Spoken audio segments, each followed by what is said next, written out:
E a gente continua falando de saúde, já trazendo aqui para a nossa entrevista do dia. Hoje a gente vai conversar sobre uma disfunção neurológica que atinge 2 a cada 1.000 crianças no nosso país. É a apraxia de fala na infância, um transtorno que acomete a aprendizagem dos sons da fala.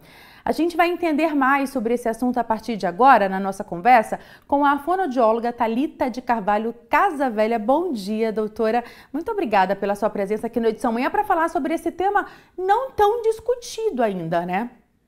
Sim, bom dia, Juliana. É um prazer estar hoje no programa com você. É um tema ainda muito novo, né? Que precisa ir, estamos lutando para que, inclusive, tenha um dia de reconhecimento da conscientização da apraxia de fala, dia 14, né, de maio, que é um tema tão importante e pouco divulgado. Prazer poder, então, compartilhar aí para espalhar ainda mais esse conhecimento. Uhum. Explica pra gente, doutora, quais são as principais características da apraxia de fala na infância? Uhum. Já enquanto muito pequeno, são aqueles bebês que são tidos como bebês muito quietos, né? Pode cursar aí também com as primeiras palavras muito tardiamente, por volta dos 14 meses. São aquelas crianças que têm uma dificuldade de fazer uma imitação de palavras e de frases, produzindo sílabas isoladas, né? E a apraxia também, ela pode cursar não só trazendo impacto na fala, né? São crianças muitas vezes que são tidas como crianças desajeitadas ao pular, ao correr. São crianças que podem apresentar questões relativas à alimentação também. Porque assim como a criança, né, tem essa falha no ato motor para a produção da fala, também pode ter um impacto muito significativo na alimentação, né? São crianças também que, por conta até desse quadro, podem apresentar questões mais voltadas a questões emocionais, né? Porque imagina a insatisfação de você tentar produzir, falar, se comunicar e não conseguir, né? Pode provocar aí uma certa irritabilidade, questões de comportamento nessas crianças. Certo. Existem causas, doutora, ou fatores de risco que levem, né, a esse transtorno? Então, a grande maioria dos casos, dos estudos, são questões, é uma questão idiopática, que não tem como, né, assim, a gente prever, não está relacionado, mas pode cursar com outras questões, né? Assim, vemos a apraxia de fala em crianças com síndrome de Down, pode cursar junto com autismo, com outras síndromes genéticas, até pensando em questões mais sensoriais, né, que estão em pauta essas questões, né, o transtorno de coordenação motora.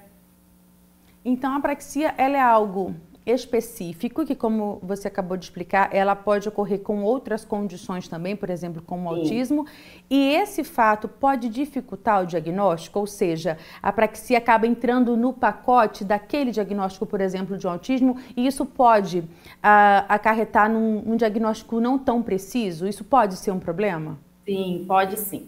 Tanto é que, assim, o profissional que tem a expertise nessa área da comunicação para tecer esse diagnóstico é, de fato, fonoaudiólogo, né? Mas, assim, é importante ser realizada uma avaliação com uma equipe multiprofissional justamente em função disso, né? Porque, como eu disse anteriormente, existe certas questões aí em outros hemisférios da vida dessa criança. Então, assim, para ser um diagnóstico mais assertivo e mais preciso, é importante que outros profissionais também participem desse processo diagnóstico, né? E é importante ressaltar, assim, que existe uma dúvida muito grande em relação à idade para ser feito esse diagnóstico. É essencial que seja feito por volta dos 2, 3 anos, que a criança já tem alguns pré-requisitos para conseguir responder aos protocolos, né? Já tem um inventário de fonemas e de produção oral para a gente conseguir fazer essa avaliação. Que características, doutora, você trouxe várias já no início da nossa conversa aqui, mas quais características ou quais sintomas servem como um sinal de alerta para esses pais a ponto de, opa, preciso de fato procurar um especialista? Não é tão comum essa situação. Vou em busca de uma fono, né, de um especialista na área. Quais seriam esses sintomas principais? Em relação à fala, são, né, já bebezinhos, você começa a perceber que são aqueles bebês que balbuciam muito pouco, né, que já começam as primeiras palavras aparecem um pouquinho mais tardiamente, depois dos 14 meses. São crianças que podem apresentar trocas de vogais. Por exemplo, essa criança quer dizer pé e faz um pá, né?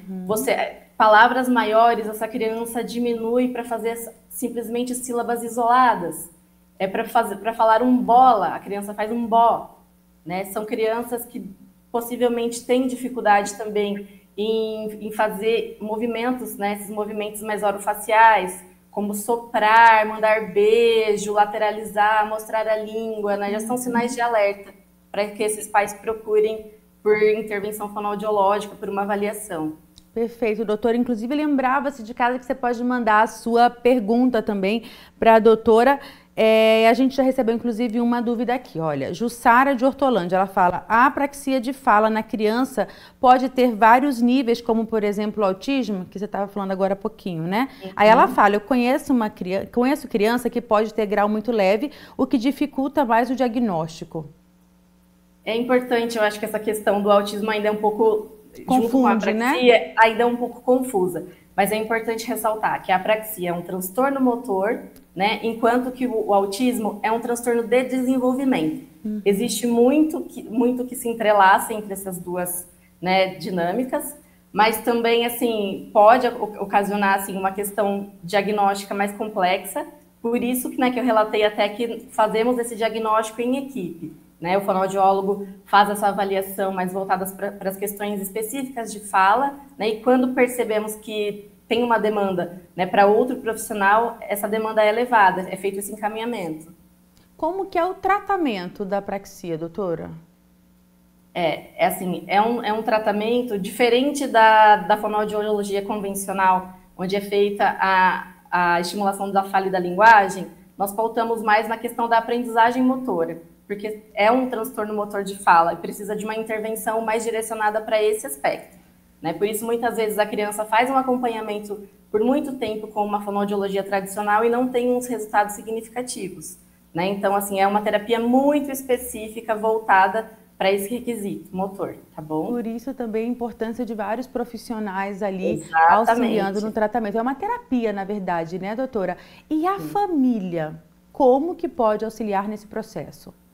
É importantíssimo, né? Nós até colocamos que a família são os coterapeutas, né? Porque além, assim, percebendo um primeiro momento aí um atraso de linguagem, não deixem para depois. Porque muitas famílias têm no imaginário de que a criança vai iniciar a vida escolar e que isso vai fluir de uma maneira tranquila, e na verdade não. No primeiro sinal de atraso de fala, procure a ajuda de um profissional especializado, de um fonoaudiólogo que vá fazer um diagnóstico assertivo. Né? Assim, a fala, a comunicação é um direito dessa criança, ela tem o direito de exercer isso, né, de maneira plena. Então, quando ocorre esse diagnóstico, doutora, a gente pode falar, não sei se essa é a palavra adequada, mas existe cura para esse transtorno? Existe forma de tratar isso para que essa criança desenvolva essa fala? Como que é esse processo ou depende de cada caso? A gente fala em cura, quando remete em cura a gente pensa em doença, né? E na verdade, assim, a apraxia ela não é uma doença, é um transtorno, que assim, quando bem tratado, bem direcionado, e quando essa criança chega, né, num período precocemente, ela tem um prognóstico muito melhor, né? Então, assim, a gente não fala em cura, fala em resposta diante dessa intervenção. Mas é sempre bom lembrar que quanto antes a gente inicia esse tratamento, menor vai ser esse tempo de terapia e melhor vai ser essa resposta da criança. Perfeito, ou seja, quanto antes o diagnóstico, existe essa resposta e essa resposta pode sim ser muito positiva. Sim. Com um tratamento adequado. Doutora, muito obrigada pela sua presença aqui no Edição Manhã e a gente realmente fica na torcida para que de fato tenha esse dia para que a gente possa falar ainda mais sobre a apraxia de fala, né? Que é um termo que já existe, é um transtorno que existe e que muita gente nunca tinha ouvido falar. Muito obrigada pelas suas orientações. Eu que agradeço, Juliana. Obrigada pela oportunidade. Nós que agradecemos e você de casa pode rever, inclusive, essa entrevista daqui a pouquinho no nosso canal do YouTube. Conversamos com a doutora Thalita de Carvalho Casavelha sobre apraxia de fala infantil. Muitas dúvidas, até com outros transtornos, né? Então ela traz essa explicação certinha, muito apropriada para que possa realmente esclarecer todas as nossas dúvidas. Você pode, inclusive, espalhar, porque informação é tudo, né, gente? Acabei de falar sobre isso e volto a frisar isso aqui com você. Lembrando também, já que estou falando do YouTube, que nós estamos com a nossa programação ao vivo lá também no YouTube. Então, se você tiver que sair de casa, não pode estar nos acompanhando, pode nos levar junto com você para onde você for. Entra no nosso canal, já se inscreve para não perder nenhuma notificação. Tá aí dado o recado para você, é só colocar lá Rede Família e aí você já nos encontra, tá bom?